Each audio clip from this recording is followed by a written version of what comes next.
For this video, I will be sharing to you how I passed the JLPT N5, 4, 3, and 2.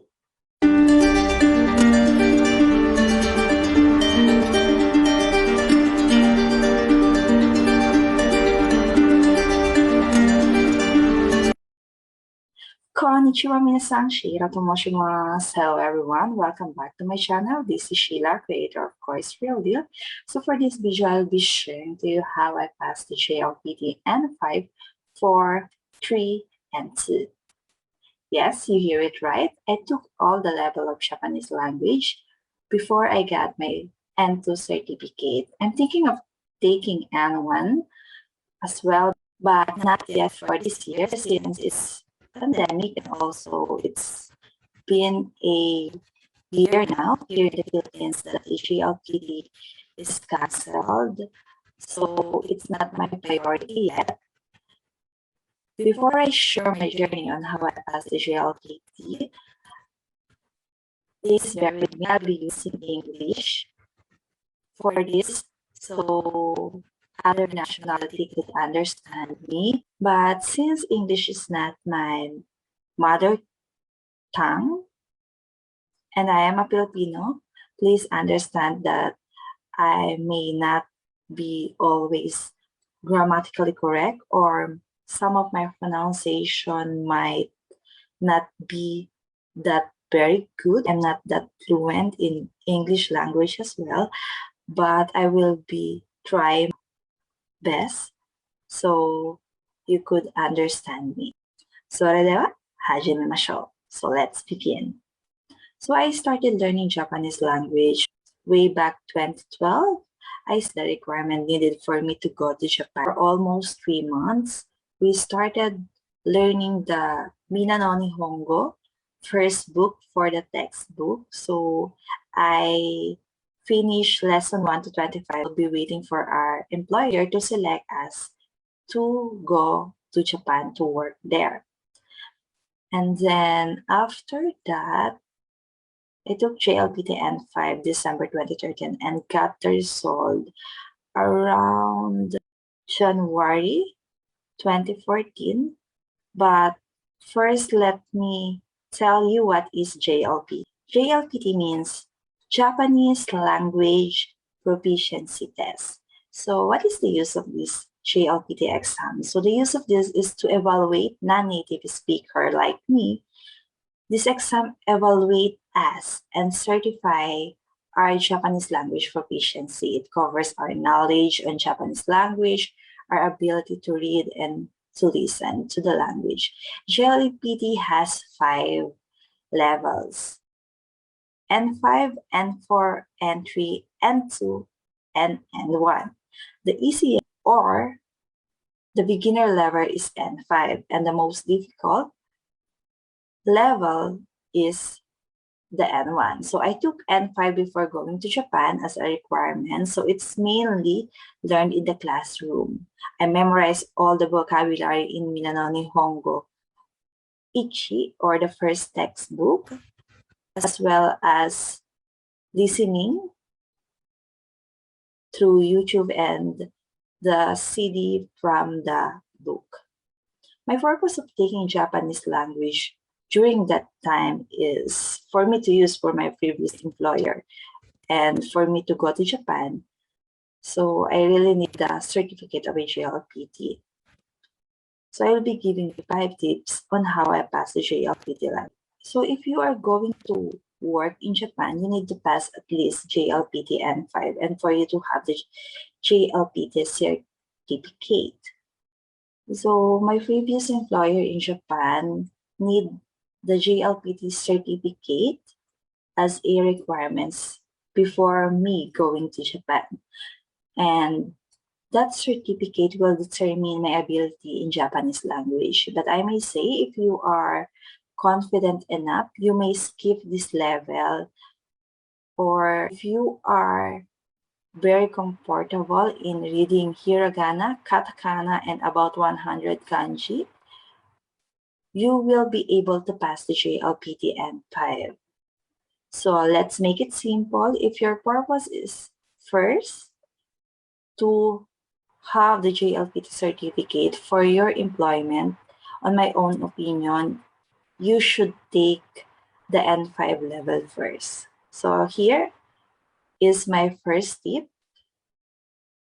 Take the lower level first before taking the other level of Japanese language. Why? Because for me, a good start for you to be familiar and improve your ability to pass the higher level. Also, I believe that there's no shortcut in learning the language, especially Japanese language. Number two, you should study using the right materials. So I have here my books. So this is the Mina no Nihongo there. As you can see, Hojun Mondai Shu. It means that this is the exercises for the Mina no Nihongo. So I have here two books as well. This is the Mina no Nihongo. I got these two books from my agency here in the Philippines. And these two books, I bought this around 2,000 for all of this book. So I also have some of these materials that I use. Xerox of kanji. When I was in Japan, I met there the Japanese teacher and they gave me these two books. So it helped me to learn the Japanese language more. Using these books, all of these books and these materials that I have, I was able to pass the JLPT because I may say that these books and materials that I am using is the right materials for me to pass the Japanese language. For the Mina no Nihongo 1 and 2, you can be able to pass until Japanese language proficiency test and 3. I memorized all the vocabulary, the grammars in that book, and I was confident when I was taking JLPT. I took JLPT N4 around July when I went to Japan in June. So I only have 5 months to study Japanese language N4. But then gladly I passed the Japanese for just one take. So there's a lot of JLPT books to be used. Also, since nowadays, there's so much application, downloadable files from Google or other website. You can download that. And I remember when I was taking Japanese language, it was just N5 to N2. I am still using the flashcard. It really helped me to memorize the vocabulary that I need to learn and also the kanji. And even I'm in a public transportation vehicle or during my break time when I was working in Japan, I still memorizing kanji. So if you cannot afford to buy a book, I may say that it's better for you to at least download some application or downloadable PDF in Google for you to learn the Japanese language. But it's very good to invest on buying books that, for me, help me to pass the JLPT level that you will be taking. Like if you will be taking Japanese language proficiency test N4, so buy books that is for N4. For my number 3 tip, taking the test in the right order. So for the N5 up to N3, we have 3 sections, which is vocabulary or GOI, grammar or dokai, listening or chokai. I usually tell this to my students, even my friends who will be taking Japanese language, and some asking me how I passed the Japanese language proficiency test. I do it in a different way. I first take the exam in order. I may say GOI and then dokai, unless, again, you are confident or fluent in Japanese language. And the reading section for you is easy. But for me or most of the person who will be taking JLPT, reading section is one of the difficult one. So I may say for all the exam level, I took the JLPT differently. I started in reading comprehension, which for me is the hardest part of the exam. Because during the start of the exam, my mind is still fresh. So by that, I can absorb and understand more this part of the exam, which is difficult for me. JLPT exam scoring is unpredictable, but as a JLPT proctor before as well, I may say that this part of the exam has the big part in the scoring system. If you got correct, you have a chance to pass the exam.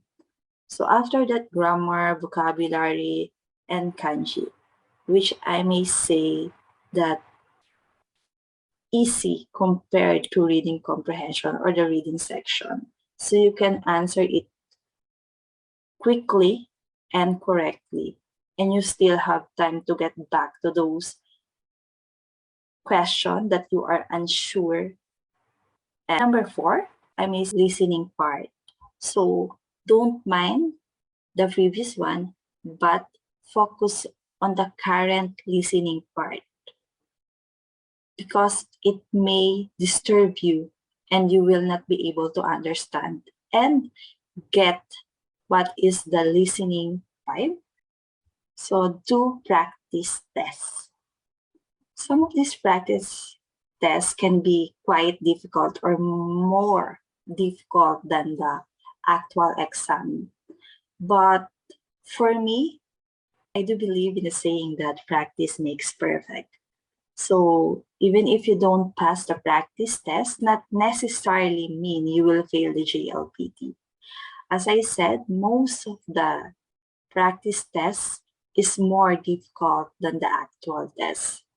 So if you will be able to pass the practice test, I may say you have the big chances to pass the JLPT as well. So even if you don't pass the practice test, which is more difficult, I'm pretty sure that you will be able to pass the JLPT by doing practice tests. Because by doing that, you can be able to adapt how it goes on the actual exam. Tips that I may give you on how I pass the JLPT. If you have any other question, you may comment down below. Not yet subscribed to my channel, please click the subscribe button and the notification bell down below so be updated to the videos that I will be uploading. Thank you so much for watching.